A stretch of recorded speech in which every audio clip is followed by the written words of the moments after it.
अस्सलाम वालेकुम, welcome back to Direct Impact. अगर आपने अभी तक इस चैनल को सब्सक्राइब नहीं किया तो जल्दी से चैनल को सब्सक्राइब कर लीजिए, बेल आइकन दबा लीजिए ताकि आने वाली लेटेस्ट रिव्यूज़ और ड्रामा अपडेट्स सबसे पहले आप लोगों तक पहुँचें। तेरे पिन की एपिसोड 13 स्टार्ट हुई। हमने देखा कि हया उस छोटे से बॉक्स को लेके बैठी है जिसमें इस घर की चाबियाँ हैं जो कि माँ बेगम हवाले करने वाली हैं अपनी नई बहू यानी मीरब को। लेकिन शुरू से इन पे नज़र थी हया की, जो कि अब मायूसी का शिकार होती है जब मीरब को माँ बेगम बुलाती हैं और ये चाबियाँ उसको दे देती हैं। और चाबियाँ हवाले करने पे मीरब बहुत हैरान होती है क्योंकि उसका गोल ये नहीं है, वो तो कुछ और ही सोचे बैठी है। लेकिन दूसरी तरफ जब माँ बेगम निहायत खुशी के साथ अपना सब कुछ अपनी बहू के हवाले कर रही होती हैं तो उस लम्हे जलकर खाक हो रही है हया, क्योंकि उसने तो हमेशा मीरब की जगह पे खुद को रखा है। और मीरब गुस्से में आग बगोला होकर आती है और मुर्तसिम के गले पड़ जाती है कि तुमने ही ये सब कुछ कराया है, तुम यही चाहते थे। तो मुर्तसिम आगे से उसको छेड़ता है और कहता है तुम खुद ही तो कह रही थी कि इस शादी से मुझे क्या मिला, तो देखो क्या मुकाम, मुर्तबा और कितनी इज्जत और ताज़ीम तुम्हें मिल रही है। तो मीरा आगे से कहती है तुम्हें ये सब कुछ करके मुझे जला के कितना मज़ा आता है मैं जान रही हूँ। मुर्तसिम उसको थोड़ा सा कंफ्यूज करने की कोशिश करता है। पहले तो वो पजल हो जाती है लेकिन फिर उसको कहती है कि मैं बिल्कुल भी ऐसा नहीं चाहती। उसके बाद मुर्तसिम इस सारी सिचुएशन को एंजॉय करता है और फिर आखिर शिकार के लिए चला जाता है। दूसरी तरफ जब माँ बेगम ने चाबियाँ दी और हया आग बगोला हो गई तो अब इस चीज़ का बदला लेने के लिए वो मीरब के रूम में दनदनाती हुई आती है। एक दफ़ा फिर कोई डोर नॉक नहीं किया। मीरब और मुर्तसिम के कमरे को पूरा घर नौकरों समेत शाहराए आम क्यों समझता है, इस बात का जवाब आज 13वें एपिसोड में भी हमें नहीं मिल पाया। और वो यहाँ आके कहती है कि तुम मत समझना कि ये सब कुछ तुम्हें मिल गया, तुम इसकी मालिक बन गई। असल मालिक मैं हूँ, एक दिन ये सब कुछ मेरे पास आ ही जाएगा। अब यहाँ सवाल ये पैदा होता है कि अपनी डिग्निटी गवा के हया को क्या मिल जाएगा, और यही बात उसे मीरब समझाने की कोशिश करती है, उसको नहीं समझ आती। माँ बेगम के बुलावे पे एक दफ़ा फिर मीरब पहुँच जाती है माँ बेगम के पास, जहाँ पे ऑलरेडी मरियम और कुछ गांव की औरतें बैठी हैं और इंसाफ का कटहरा लगा हुआ है। और माँ बेगम सबकी मौजूदगी में मीरब को अपनी गद्दी पे बिठा देती हैं और लोगों को बताती हैं कि भी खान की बीवी है और यही आज के बाद हर चीज़ की मालिक है और हर फैसला ये करेगी। यहाँ पर भी हया को बहुत ज़्यादा गुस्सा आता है, यहाँ तक कि वो माँ बेगम के सामने ही गुस्ताखी कर बैठती है। जब माँ बेगम ताज़ीम के लिए उसका हाथ चूमने को कहती हैं कि मीरब का हाथ चूमे तो वो इनकार कर देती है और माँ बेगम उसको घूरती हैं, उसको वहाँ पे थोड़ी सी सर्जिश करती हैं लेकिन वो नहीं मानती। और फिर मीरा भी थोड़ा सा अक्लमंदी का मुजाहरा करती है, खड़ी होकर उसको गले मिलती है। और यहाँ पर माँ बेगम मीरब को कहती हैं कि तुम अभी नहीं जा सकती, क्योंकि वो फ़ौरन उठ के जाने लगती है हया की इस बदतमीज़ी के बाद। तो वो बैठ जाती है और माँ बेगम उसको काम समझाती हैं। और फिर अब चूँकि वो मालकिन है, उससे पूछ के खाना बनेगा। नौकरानी के पूछने पे वो कहती है जो चीज़ मुर्तसिम को नहीं पसंद वो बताओ, और बताती है मछली।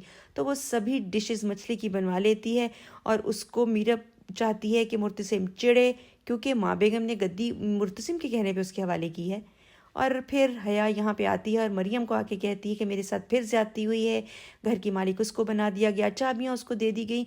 यहाँ मरियम ने एक दफ़ा फिर समझदार होने का सबूत दिया और उसको समझाया कि बस अब अपनी लिमिट्स में रहो, जो होना था हो गया, उसको कबूल करो। लेकिन वो थोड़ा सा ड्रामा क्रिएट करती है, मरियम उठ के उसके पीछे नहीं आती, बिल आखिर वो चली जाती है। और यहाँ पे मीरब के पेरेंट्स वापस जाने से पहले मीरब से मिलना चाहते हैं और वो मिलने नहीं आती, तो बेचारे बहुत भारी दिल के साथ वहाँ से रवाना हो जाते हैं। और यहाँ पे फिर दिखाया जाता है कि मीरब खड़ी पुराना वक्त याद करती है कि जब उसका बाप उसको मिले बगैर कोर्ट नहीं जाता था, और एक दिन जब वो जाने लगा तो वो उसका फारिग होके आने का इंतज़ार कर रहा था। कैसे फिर वो अपने बाप के साथ कोर्ट जाती है ताकि देख सके कि मेरा बाप कैसे केस लड़ता है, अदालत में हेयरिंग कैसे होती है। और ये सारी बातें याद करते हुए उसका जी भर आता है और वो रोने लगती है। आगे पहुंच रही होती है, मुर्तसिम आ जाता है और मुर्तसिम उससे पूछता है कि सुना है आज तुमने खाना बनाया है, तो वो कहती है हाँ सब कुछ तुम्हारे लिए मैंने बनाया है। और इतनी ज़्यादा लगावट से बोलती है कि वो बेचारा थोड़ा सा कंफ्यूज भी होता है और उसकी बातों में आ जाता है। वो कहती है मैंने बहुत दिल से बनाया है, अगर तुम नहीं खाओगे मेरा दिल टूटेगा और हो सकता है मैं रोने भी लगूँ। बेचारा गलत फहमी का शिकार हो जाता है और जाके खाना खाने के लिए टेबल पर बैठ जाता है। और वो बहुत खुश है अपने इस कारनामे पर कि आज इसको इसका नापसंदीदा खाना खाना पड़ेगा। खाने की टेबल पे दुनिया की हर चीज़ ही आज मछली की बनी हुई होती है, और जब माँ बेगम देखती हैं कि खाने की टेबल पे सब कुछ मछली से बना है तो एकदम हैरान हो जाती हैं और सवाल करती हैं कि मुर्तसिम तो ये नहीं खा सकता, और हया मज़ा ले रही है कि अब माँ बेगम के हाथों मीरब की दुर्गत बनेगी, जबकि माँ बेगम कुछ भी नहीं कहती और कहती हैं कोई बात नहीं, मुर्तसिम कुछ और खा लेगा। तो मुर्तसिम नहीं चाहता कि मीरब का दिल टूटे, वो कहता है वो बचपन की बात थी जब मुझे एलर्जी हो जाती थी, आज मैं खाऊंगा, और वो ज़बरदस्ती वो खाना खा लेता है। और मीरब बहुत एंजॉय कर रही होती है कि इसको नापसंदीदा चीज़ खानी पड़ रही है, और हया को गुस्सा आ रहा होता है कि कोई इसको कुछ कहता क्यों नहीं है। और अब मीरब इंतज़ार कर रही है कि वाकई उसको कुछ होता है मछली खा के, और जब उसकी तबीयत बिगड़ती है तो मीरब के पैरों तले ज़मीन निकल जाती है, उसको समझ नहीं आती कि क्या करे। वो भागती है और फिर दर्द और तकलीफ़ में माँ बाप ही याद आते हैं, तो उसको अपना बाप याद आता है और जाके अपने बाप को दरवाज़ा नॉक करके बाहर बुला के कहती है कि उसको बचा लें। उसके बाप को समझ लग जाती है कि अब चिंगारी जो है उसने आग पकड़ ली है, और वो जाके अपनी बेटी को कहता है कि परेशान ना हो, मुझे पता है इसको क्या देना है। उसको मेडिसिन खिलाता है। मीरब रो रही है, आखिर इंसानियत तो है ना उसमें। कहती है मुझे माफ़ कर दो, मुझे नहीं पता था, अगर इसको कुछ हो गया तो मैं खुद को कभी माफ़ नहीं कर सकूंगी। उसका बाप कहता है फ़िक्र मत करो, आज मोहब्बत के आगे नफ़रत ने घुटने टेके हैं, इसको कुछ भी नहीं होगा।